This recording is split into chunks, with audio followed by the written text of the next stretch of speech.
Ave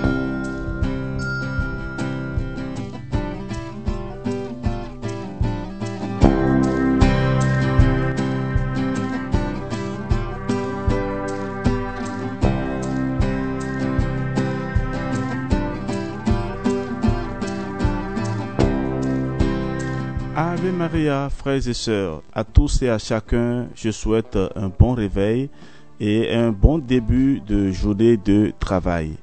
La méditation du jour sur les 7 péchés capitaux continue. Et hier, nous avions parlé de la luxure, les causes de la luxure, les causes intérieures et les causes extérieures. Et nous avons partagé ensemble quelques réflexions, quelques exemples de vie pratique, ce qui se passe dans nos familles et les conséquences après. Alors frères et sœurs, je voudrais continuer avec vous sur les causes extérieures et conclure ce thème sur la luxure. Au début de cette méditation, je voudrais d'abord remercier tous ceux et celles qui, à travers des messages, et m'informent qu'ils sont vraiment réguliers à écouter les méditations. Je suis très heureux et très réconforté parce que lorsqu'il y a des réactions après un enseignement, et cela nous donne l'orientation qu'il faut donner aux enseignements qui suivent. Et donc, comprenez que pour nous, c'est une grande joie de savoir qu'il y a des personnes qui écoutent et qui apprécient le contenu de nos méditations. De la même manière, je voudrais vous inviter à vous abonner à notre chaîne YouTube où vous pourrez trouver tous les autres enseignements qui sont déjà passés. Il suffit seulement de taper dans la barre de recherche les enfants d'Abraham et vous allez tomber sur notre chaîne où vous allez trouver toutes les méditations, les prières, les enseignements qui ont été faits avant que vous ne nous rejoigniez. Alors frères et sœurs, aujourd'hui, et parlant des causes extérieures, je voudrais d'abord revenir encore sur un aspect que j'ai abordé hier, la déception des parents par rapport au sexe de l'enfant. Les parents désiraient par exemple un garçon, ils ont une fille, ou inversement. Le pauvre enfant va essayer de correspondre à celui ou celle que ses parents désiraient et va développer un aspect de sa personnalité au détriment d'un autre. C'est un point de départ qui permet malheureusement l'engrenage de la luxure. Un garçon rêvera d'être une jeune fille et la fille glissera dans des fantasmes d'un héros très viril. Voilà comment on dresse, sans le savoir, le lit de la luxure et les déviations dans les familles. Alors, chère maman, vous qui êtes des éducatrices de premier rang, faites beaucoup attention pour l'avenir de vos enfants. Il y a des garçons, quand vous les voyez debout, ce n'est pas que je critique, mais c'est la conséquence de nos actes que je voudrais faire comprendre. Je demande encore pardon à ceux qui parfois se sentent frustrés. Peut-être ma manière de rendre la chose ne convient pas à certaines sensibilités. Mais comprenez que c'est difficile de traduire en des mots ce que nous ne comprenons pas aujourd'hui dans notre société. Donc on est obligé alors de chercher des mots simples. Et surtout que beaucoup de personnes qui ne sont pas très instruites écoutent nos méditations. Donc c'est pourquoi j'adapte mon langage à un niveau très familier et ordinaire pour me faire comprendre.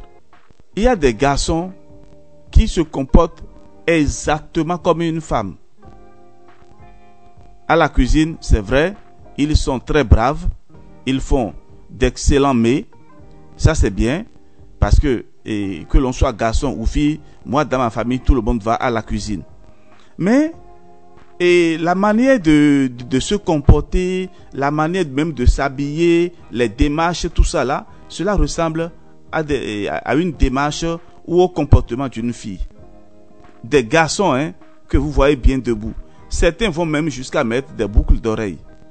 Alors, vous voyez cette déviation, et cela revient à chacun de nous de revoir l'éducation que nous donnons aux enfants aujourd'hui. J'insiste beaucoup là-dessus parce que j'ai aussi des cas que je suis en train d'aider à sortir de cette situation. Parce que le garçon, lui, dans sa tête, il pense qu'il est une femme. Il sait qu'il est un homme avant tout parce qu'il y a des signes. Il y a des signes distinctifs. Et s'il était dans d'autres pays, certainement, il allait faire ce que les autres font. Un garçon qui devient une femme. Ce sont des déviations. Et nous devons vraiment éviter cela aujourd'hui parce que la science évolue, et la psychologie évolue, et aujourd'hui on est à mesure de comprendre que ce que l'on fait quand la femme tombe enceinte, et cela peut avoir une répercussion sur l'enfant plus tard. Déjà à la conception, la manière dont cet enfant a été conçu, cela peut déterminer déjà ses comportements à l'avenir. C'est pourquoi il faut faire très attention aujourd'hui à côté d'une femme enceinte. Si l'occasion se présente, nous y reviendrons. C'est un coup de psychologie qui demande vraiment des approfondissements. Alors, je reviens maintenant sur cet aspect.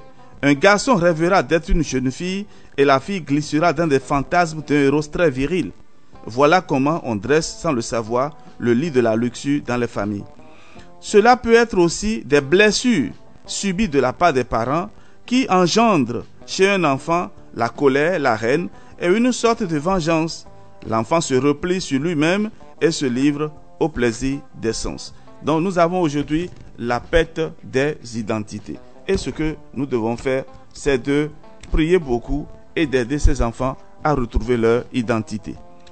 Alors frères et sœurs, après ce type de causes imputables à l'environnement familial, on distingue les causes qui viennent de l'entourage ou du milieu social. Les enfants sont vite jetés dans la société. Ils lient des amitiés avec d'autres enfants qui ne sont pas toujours de bonnes mœurs et qui les entraînent à l'impureté. Les parents doivent apprendre à leurs enfants à choisir leurs amis. Comme troisième forme de cause extérieure de la luxure, nous pouvons citer l'immodestie dans le vêtement. La façon indécente de se vêtir est à l'origine de beaucoup de péchés de luxure.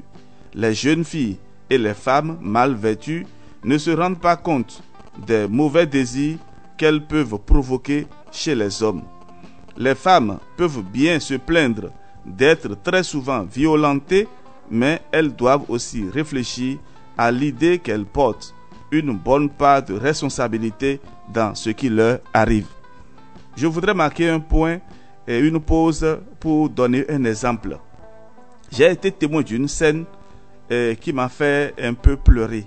Mais au même moment, et cela m'a permis de comprendre que ceux que nous appelons parfois des fous, ils ont aussi leur raisonnement. Et nous habitions il y a quelques années dans une maison à Agla, à Cotonou. Il y avait une jeune fille dans la maison et chaque fois qu'elle sortait, elle portait des mini-jupes très sexy et quand elle marche, elle démontre tout son derrière. Il y avait un jeune homme que tout le monde sait que bon voilà, il ne raisonne pas, c'est un fou, il se promène sur les tas d'ordures et autres. Mais il revient de temps en temps quand même à s'asseoir auprès d'une maman là qui lui donne à manger. Alors un jour, la maman était sortie et le jeune homme que nous disions un fou était là à côté d'un petit bébé. Et il entretenait très bien le bébé. Quand tout à coup passait cette jeune fille, et elle était sortie la veille, elle revenait donc le matin à la maison, et comme d'habitude. Alors le jeune homme l'a appelé, et comme s'il lui demandait de lui prendre quelque chose à l'intérieur, au salon. Lui, il était au dehors avec le petit bébé. Lorsque la fille est rentrée dans la chambre, aussitôt le jeune homme que nous appelons un fou a laissé le bébé, il a pris un couteau, il est entré à l'intérieur, il a fermé la porte. Vous imaginez déjà, il a violenté cette fille-là, correctement et proprement, et l'a déshabillée. La fille était sortie presque nue. Les gens du quartier étaient sortis pour pouvoir la couvrir. Elle était toute comblée de honte. Je dis comblée parce que c'est de la tête jusqu'aux pieds. Alors frères et sœurs, la manière de s'habiller peut occasionner des violences sur vous. Vous les jeunes filles qui m'écoutez en ce moment, faites beaucoup attention. Parce que vous créez des situations de péché dans le cœur des autres, par votre habillement. Une chrétienne digne de ce nom, qui appelle Jésus son sauveur, doit contrôler son habillement, doit contrôler son mode vestimentaire. Et c'est très important. Ça ne sert à rien de montrer les parties intimes de ton corps si tu sais qu'un jour, tu seras la femme de quelqu'un. Et aujourd'hui, sur les réseaux sociaux, c'est ce qui se fait. Si vous allez sur les réseaux sociaux, vous allez voir les jeunes filles qui se mettent pratiquement nues. Et c'est ça que des jeunes regardent à longueur de journée. Ils ne veulent rien faire. Alors, frères et sœurs, j'ai fait une petite expérience que je vous livre. Et là, je suis entré aussi sur TikTok, juste pour voir ce que les jeunes regardent. Et il m'est arrivé un jour de passer 2 heures, 2 mauvaises heures, à regarder défiler devant moi tout ce qui se passe sur TikTok. À la fin, je me suis dit, mais voilà des choses qui font perdre l'âme. Voilà des choses qui font perdre le temps, qui font perdre beaucoup d'argent. Pourquoi ne pas consacrer 2 heures de temps pour la lecture d'un bon livre ou bien d'un documentaire et également des formations sur YouTube? Il y a des formations que l'on peut regarder, on peut suivre ces formations-là et développer des stratégies pour devenir riche. Quand un chrétien dit qu'il est pauvre et il est là, il prie tout le temps et qu'il est toujours pauvre, parfois je me pose bien de questions. Comment tu gères ton temps? Si tu passes 1 heure de temps à regarder TikTok, à regarder des vidéos fantaisistes et immorales, comment tu vas développer un mental fort pour pouvoir braver la pauvreté et la misère? Alors, chers jeunes, en vous parlant, je parle aussi aux parents. Essayez de parler avec vos enfants. Parce qu'en parlant des péchés capitaux, je suis en train de parler des conséquences de ces péchés-là. Quand on parle de la luxure, vous voyez ce que ça peut entraîner. On développe maintenant en soi cette tendance à perdre le temps, à regarder les vidéos immorales sur les réseaux sociaux, et à la fin, on devient comme des zombies. C'est-à-dire, on est homme debout, mais on n'a même pas notre réflexion, on n'a même pas l'intelligence. Alors, depuis quelque temps, j'ai décidé alors de me lancer alors à proposer des prières sur TikTok. Des prières à l'Esprit Saint, des prières de délivrance, des prières de consécration à la très sainte Vierge Marie. Je suis sûr qu'il y a des jeunes qui vont écouter et ça peut changer quelque chose dans leur vie. À côté de ce qui est mauvais, il faut toujours proposer ce qui est bon. De courtes vidéos où on propose de petites prières pour aider aussi les jeunes. Quelqu'un va tomber dessus et je suis sûr qu'il va passer au moins 2 heures de temps à écouter. Mais c'est vrai que tout ce qui est religieux, tout ce qui peut apporter le bonheur, les jeunes, ils zappent. C'est-à-dire quoi? Ils passent dessus en même temps. Ils ne perdent même pas le temps. Mais je suis sûr qu'un jour ou l'autre, quelqu'un va s'arrêter sur ces vidéos de prière. Et je bénis ici le Seigneur qui a inspiré aussi beaucoup de prêtres. J'ai rencontré aussi sur TikTok la vidéo de beaucoup de prêtres qui nous donnent vraiment la joie du sacerdoce à travers des chants, à travers des méditations, à travers des célébrations eucharistiques. Voilà, il faut envahir ces réseaux-là aujourd'hui. Nous les catholiques, nous devons aussi apporter notre grain pour la construction de la société. Et j'encourage vivement tous les jeunes créateurs qui proposent sur TikTok et YouTube et les réseaux sociaux de bons contenus religieux pour aider aujourd'hui à la formation des consciences. Alors, frères et sœurs, les femmes peuvent bien se plaindre d'être très souvent violentées, mais elles doivent aussi réfléchir à l'idée qu'elles portent une bonne part de responsabilité dans ce qui leur arrive. Une autre forme de cause extérieure, les danses et les spectacles. Nous voulons parler des spectacles chargés de sensualité. Ils incitent à la luxure. Il y a aussi les nourritures impures pour les yeux et pour l'imagination.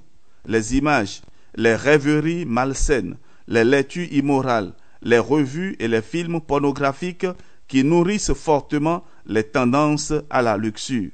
Nous n'osons pas oublier les habitudes de la vie mondaine, le luxe des vêtements, la conversation sur les convoitises, le récit des actes de fornication, l'attention à la beauté des visages ou à la beauté du corps. Enfin, nous ne manquerons pas de citer aussi le démon. C'est le grand agent extérieur qui pousse à la luxure. Il se sert de tous les moyens imaginables, personnes, objets, situations, pour suggérer l'impudicité et la luxure. Les pères de l'Église ne doutaient pas de l'action particulière constante du démon sur l'imagination. Ce démon, n'allez pas le chercher ailleurs, c'est parfois nous-mêmes. Le Christ nous met la puce à l'oreille lorsqu'il dit « Celui qui regarde une femme avec convoitise a déjà commis l'adultère avec elle dans son cœur. » Matthieu 5, 27. Aussi, c'est du cœur que viennent toutes les pensées mauvaises, meurtre, adultère, fornication, vol, faux témoignage, blasphème, etc. Matthieu 15, 19. Quels sont ainsi les effets de la luxure dans la vie d'une personne? Nous en parlerons à la prochaine méditation. Les conséquences de la luxure, nous en parlerons la prochaine fois. Voilà, frères et sœurs, le contenu de notre méditation de ce jour. Je demande encore pardon à tous ceux qui se sont sentis touchés par mes mots. Je présente encore mes excuses. Ce n'est pas mon intention de blesser quelqu'un, mais vraiment, du fond de mon cœur, en tant que prêtre, je me sens dans l'obligation de parler de certaines choses, même si c'est sur des réseaux sociaux, devant des personnes qui ne sont peut-être pas de mon âge, mais c'est mon devoir en tant que prêtre d'enseigner. Alors recevez tels quels les mots, les expressions et mes exemples, et partez de là pour une vie nouvelle. Alors je vous bénis dans le saint nom de Dieu, et que la gloire de Dieu se manifeste dans la vie de chacun de vous.